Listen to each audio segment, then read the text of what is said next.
How's it going, everyone?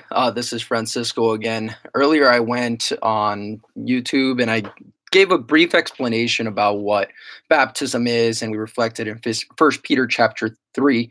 And I felt that it was necessary to discuss as well why baptism is so necessary in all the sacraments, but baptism in particular. And it really goes to the root of why Jesus came, why he became a man. So I wanted to just go over what sin is and why it's important that we be baptized.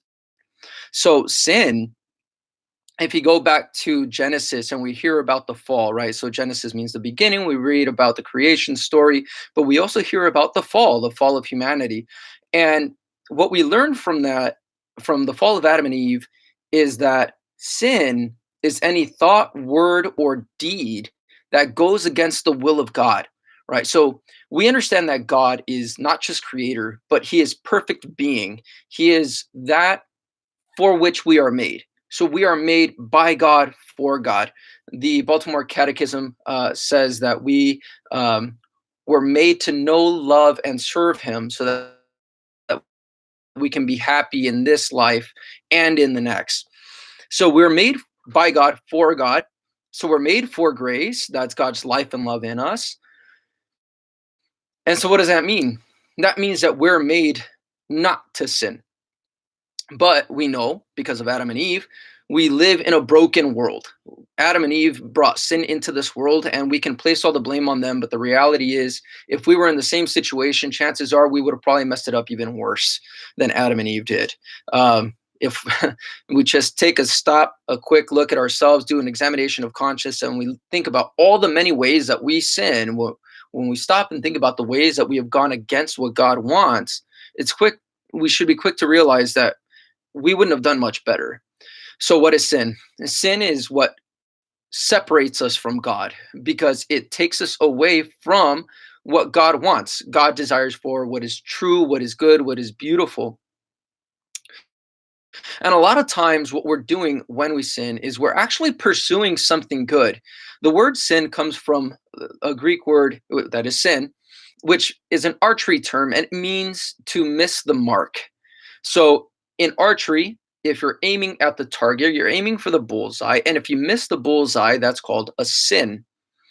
The same thing is true when we are pursuing some created good. Sin is what happens when we have distorted a created good, and we've made it more than it is. We've made it a higher priority than God in our lives. And so sin is using some created thing or entering into a relationship with a created being and using it in such a way that goes against what God wants, right? So we can sin with food, right? We have the sin of gluttony where we overindulge, right? So there's nothing wrong with eating. Food is a good thing. God made us with stomachs, He made us with the ability to feel hunger. But sin is where it becomes distorted, where we overindulge, right? Where we take a created good, we take food and we overindulge in it so that we're stuffed. And so it distorts what food is made for, right? And the same thing could be said for language. We have speech so that we could proclaim what is true, so we could proclaim what is glorious. And so many times people use speech to speak in anger, to speak lies about other people, or even gossip, right? And we detract from somebody else's reputation by speaking, even if something that's true about somebody else, but if it's something negative and we're ruining somebody else's reputation, that's not good, right? So we're meant to use language to build people up, for as a matter of justice, right? So God gives us free will, but freedom doesn't just exist so that we can do stuff. Freedom exists with responsibilities. Freedom, this free will that we have, it's not so that we can choose sin, but so that we can choose what is good, true, and beautiful. When we have our passions, our desires rightly ordered, then we are living within the will of God. And that's what we are made to do. So Sin is a distorted way of seeing the world. Okay, and this could be said of human sexuality, of our language, like I said, of our all of the appetites. Any human desire can become sinful. Not that every human desire is sinful, but that it can become that way when it becomes disordered, or when it becomes not just disordered, but when it takes a higher precedent in our life than it should. So I wanted to bring that out because baptism, as I had mentioned in the previous video, is meant to free us from that.